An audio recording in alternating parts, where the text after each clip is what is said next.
আল্লাহর কাছে তোমার কি মূল্য আছে? হে আল্লাহর কাছে তোমাদের কি মূল্য আছে?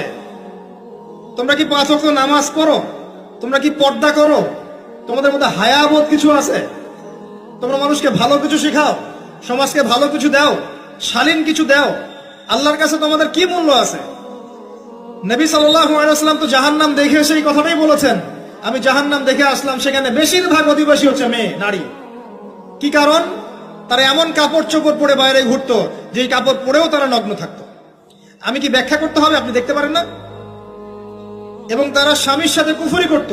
সারা জীবন স্বামী যদি তাদের ভরণ পোষণ দেয়, ভালোবাসে, মহব্বত করে, তাদের জন্য জীবনটা ক্ষয় করে ফেলে, এক পর্যায়ে গিয়ে বলবে, সারাটা জীবন তোমার কাছে কিছুই পাইলাম না। বাস্তব। এগুলোর কারণে মেয়েরা বেশি বেশি জাহান্নামে যাবে। এবং তারা মানুষ মারা গেলে মাতম করে, বুক পিঠ চাপড়ায়, এই কারণে যাবে।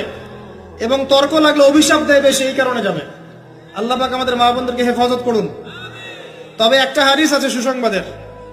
নবী সাল্লাল্লাহু আলাইহি ওয়াসাল্লাম বলেছেন, একজন নারী যদি 4টা কাজ করতে পারেন, জান্নাতের যে কোনো দরজা দিয়ে ইচ্ছা প্রবেশ করতে পারবেন। 1 নাম্বার 5 ওয়াক্ত নামাজ, 2 নাম্বার রমজান মাসে সওম, 3 নাম্বার আপনার লজ্জাস্থানের হেফাজত অর্থাৎ খাস পর্দা, এবং 4 নাম্বার আপনার স্বামীর আনুগত্য।